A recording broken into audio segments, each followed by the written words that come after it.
I believe the truth is important. And we live in a world nowadays where truth is hard to find. Whenever it comes to actually trying to identify what truth is for people today, it feels difficult, it feels challenging, it feels like it's never easy to identify what truth is. Whenever there's so many different opinions, everybody has a different voice. We don't actually know who to listen to or what to believe. I see this in my world as a nutrition professional, as a health coach, as a dietitian. I also see this in the political world. I see this in culture. I see this in with faith and religion, spirituality, and all these different areas of our lives, right? But I think what's really important is to find common ground between one another, to find the chance to be humble in ourselves and trust someone else ahead of time. To love first, ask questions later is kind of a philosophy that I've been thinking about for this next year.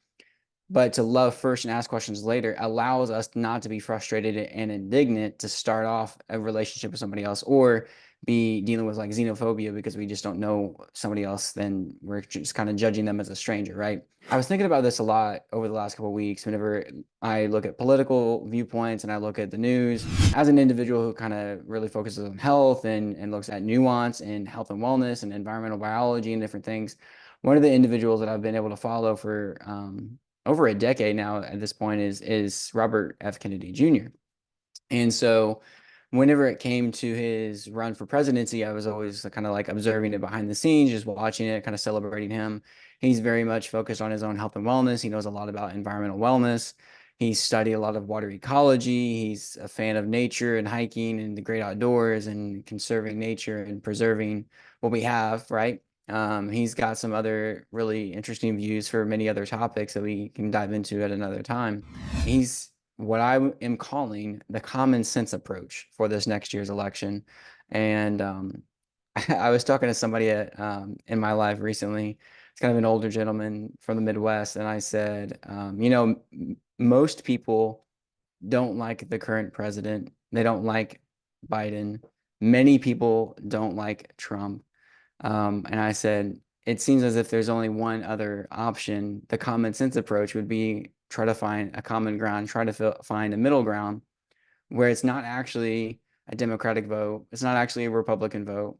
Whenever most people today would not classify themselves in a specific criteria of blue or red, Democratic, Republican, but they would call themselves somewhere in the middle, right? They would play more of the middle ground, maybe libertarian, maybe independent, probably in the middle, maybe kind of 50 years ago, moderate Democratic viewpoints. And so it just seems very interesting to me that for us to try to find a common ground or to find a common sense approach with someone who is calm, who is genuine, who is authentic, who has been transparent, and who cares about truth a lot. Many many of the news sites today do not actually showcase a lot of information about RFK Jr. or like actually provide him any broadcasting time at all. So he's on podcasts, he's on videos, he's on YouTube, he's got his own kind of networks, right? He's on Instagram and all these different ways that people actually can follow him. But whenever we care about truth and you care about health and you care about wellness and you care about taking care of other people, that's the reason why so many people have been drawn to RFK Jr. because he cares about truth, because he is authentic, because he is a common man or a common folks person. He's very down to earth, he's very genuine, he's very authentic. He understands details of science. He understands details of law, right? That's been his career, his whole life, right? For most of it.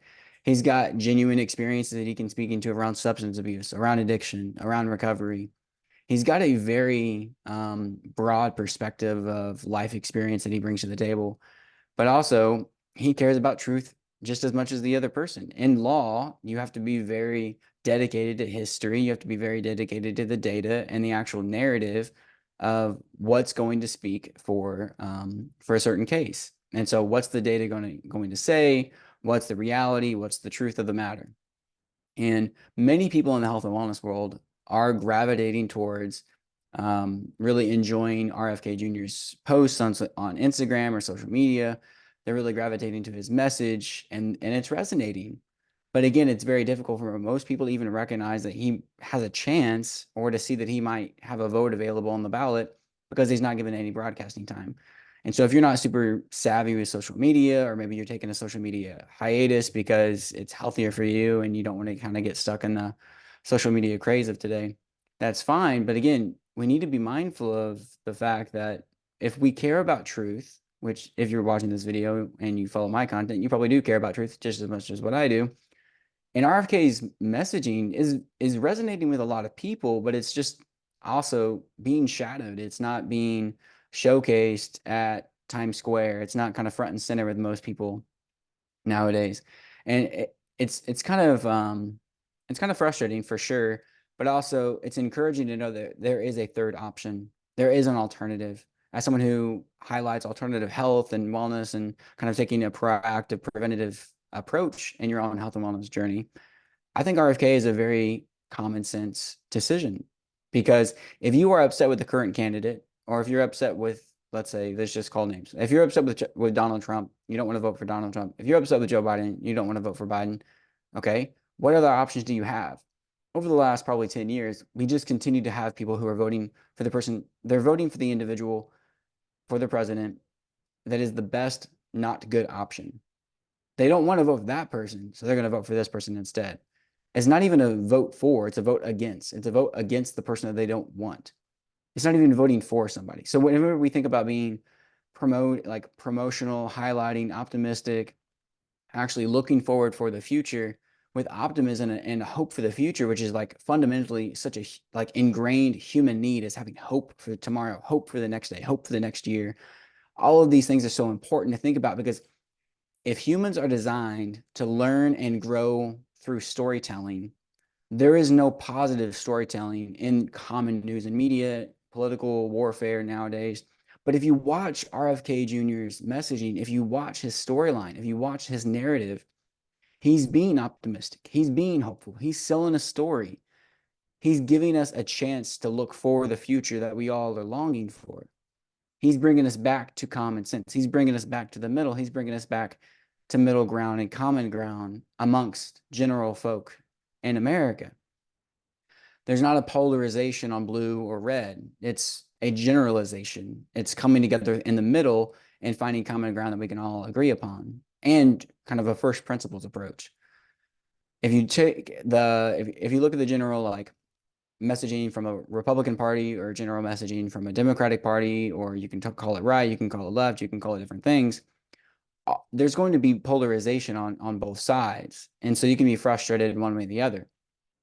But if you actually look at RFK Jr.'s messaging, it's hopeful, it's optimistic, it's not actually degrading other people. It's removing the chance to degrade another person at the very first step of whenever somebody even asks him a question.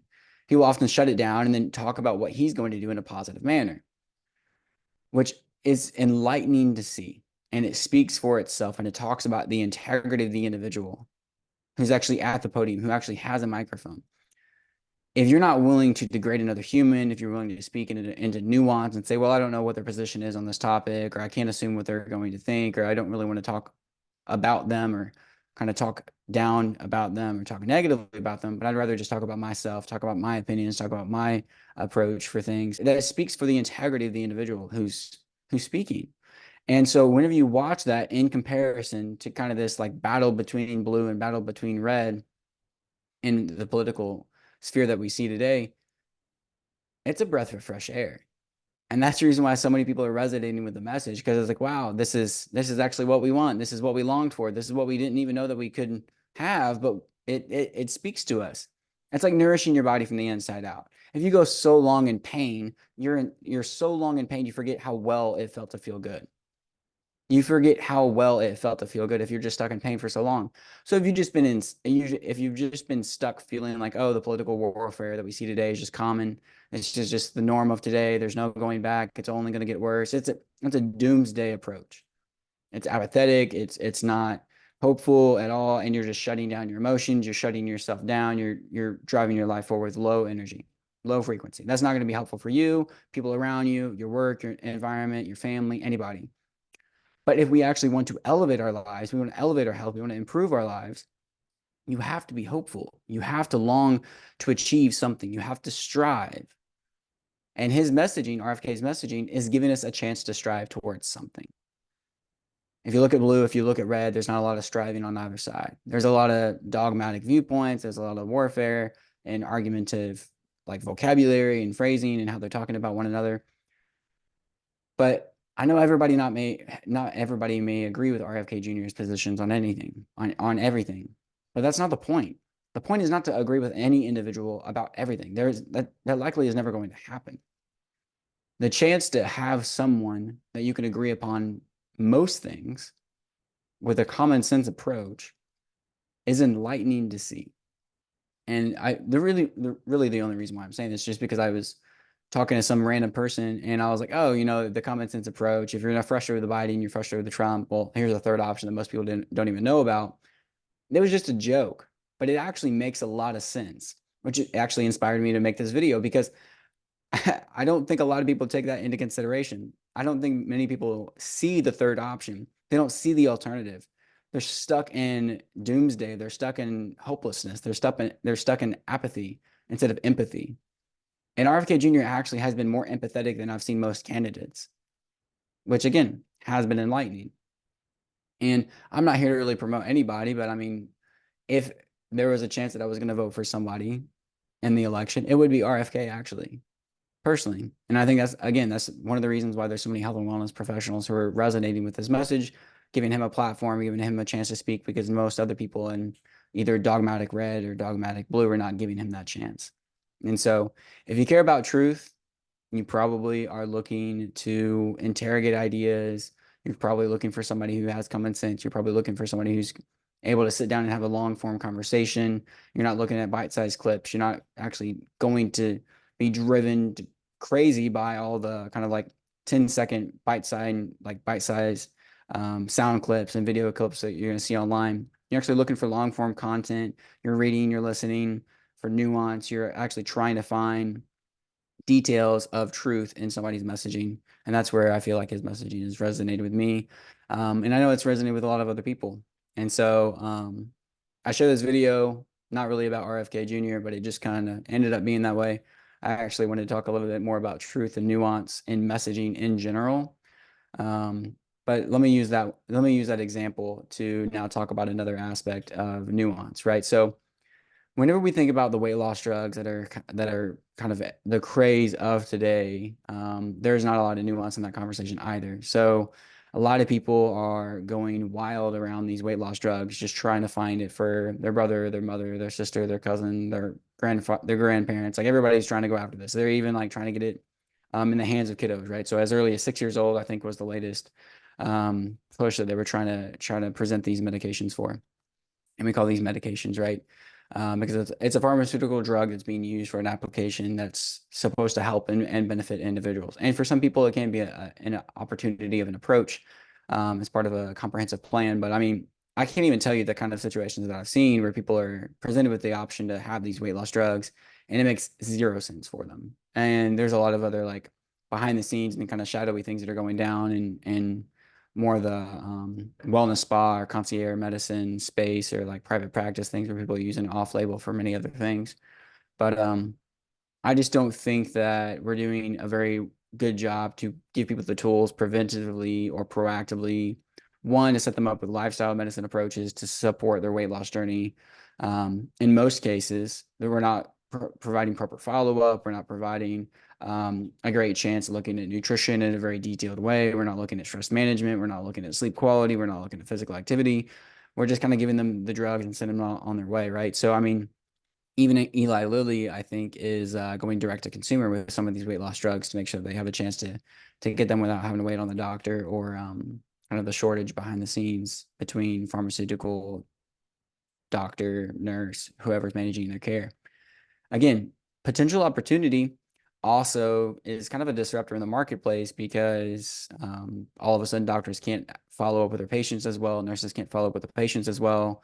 And again, who knows if they're actually going to have a holistic, functional, or integrative perspective to support these patients in a healthy way, talking about, okay, how are you going to mitigate constipation? How are you going to mitigate bone loss? How are you going to mitigate muscle loss? How are you going to prevent diarrhea, constipation, nausea, vomiting? How are you going to prevent these side effects? Because there are ways to prevent those side effects whenever you're taking the medication.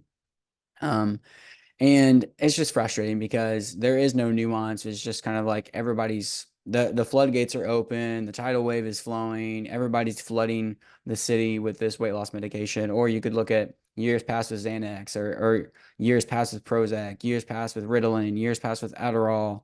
Look at Zofran, look at all these medications that time and time and time again, I could go on and on and on. There's so many medications where the floodgates are open, it washes away the city, and then 10 years later, 15 years later, 20 years later, oh, there's a black box warning and it's off the market because it was only on the market whenever the patent lasted. And then the company went generic, or other companies were able to make a generic form, and the original company wasn't able to make as much money. And the data for the actual side effects is out in the open. And it sucks because people weren't given the chance to see that information ahead of time. I mean, and we just walked through the last 3 years of kind of, again, floodgates are open, rushing to the scene, making sure everybody gets a medication, make sure everybody gets treatment, and then not actually watching the data, not actually letting the data speak for itself, watching observational data for 3 to 5 years, looking at studies to see what the outcomes might be. Now we see a lot of repercussions for that. We see a lot of different side effects that have happened over the last 3 years with some of the things that were pushed to market way too quickly. And whatever your viewpoint is on that, I don't really care. I mean, truth comes to light in the end. Time will tell the truth. It always happens. Time will tell the truth. And so whenever we think about the last 3 years, there's a lot of people who have either been awakened to truth or are still kind of shadowed and frustrated and dogmatic behind the scenes, holding on to their own, I don't mean this in a negative way, but holding on to their own ego because it feels safer than actually resolving to let go of the ego and realizing that maybe sometimes we are wrong and we can learn from our experiences.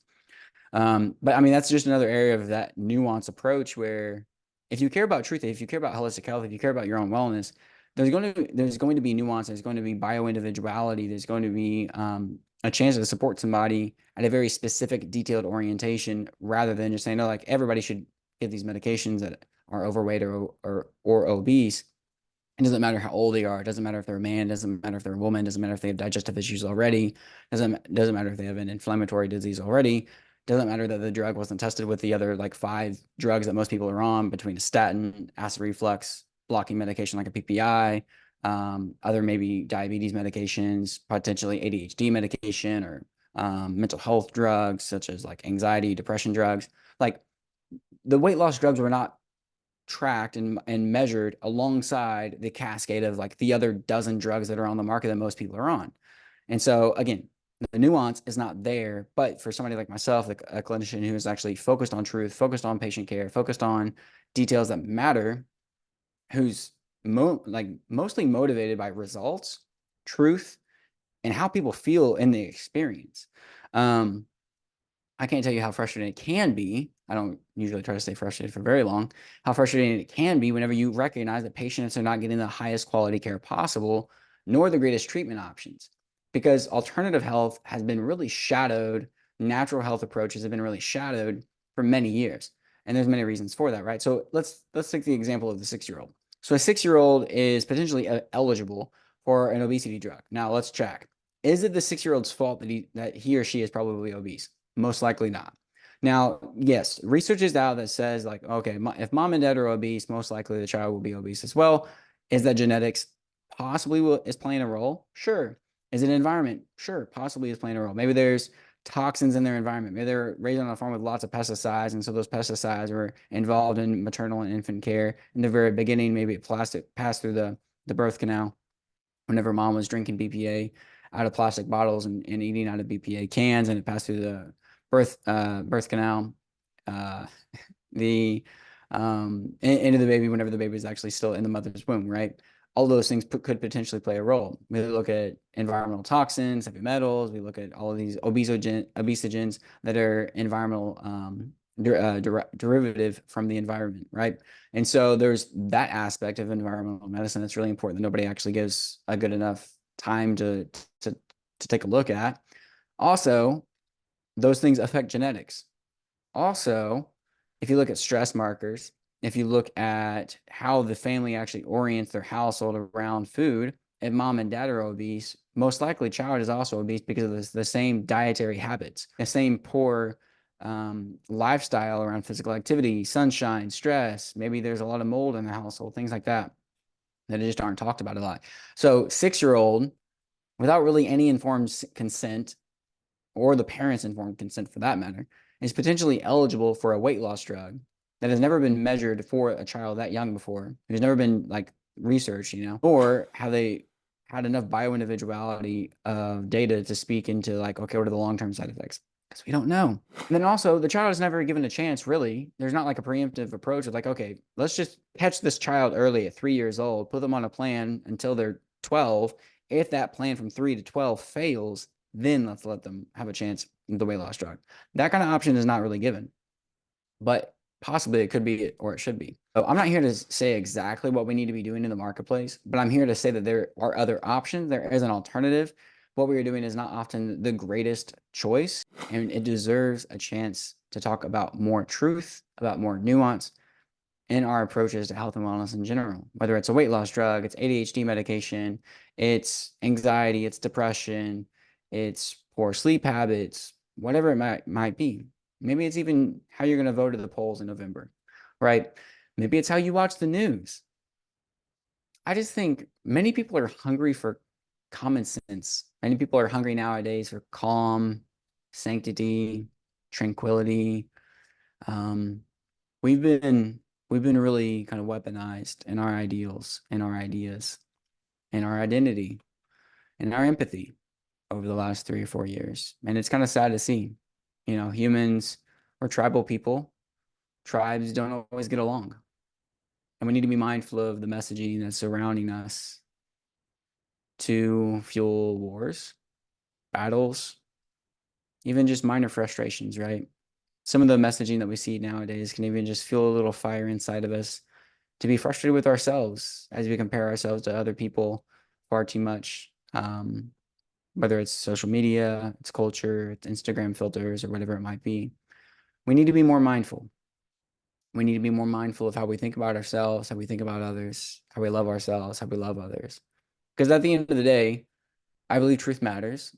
I believe time will tell the truth in the end. And, I still have hope. I still have hope for the story that we're telling. I am perpetually non-able to be pessimistic. I can only be pessimistic for like a half second, and then I'm back to optimism. I am infinitely always able to be more optimistic because pessimism is so pointless. Pessimism is so frustrating because it's like, where are you going to go with that? It's not going to take you. You actually want to go somewhere. If you actually want to fly, if you want to do anything good, you got to get out of pessimism, right? So I'm looking forward with optimism, and I will continue to do so. I'm looking forward with hope, and I'm expecting you to do the same. I'm hoping you do the same because I think it's going to be a better outcome for you. I think it's going to be a better result for you in the long term.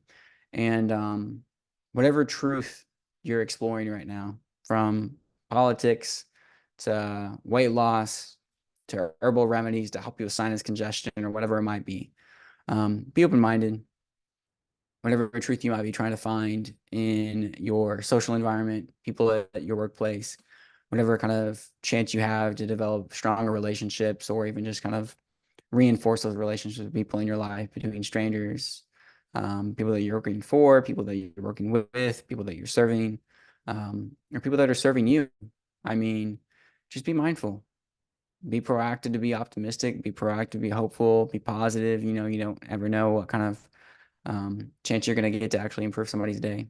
And so we do know that there are some fundamental truths of human nature.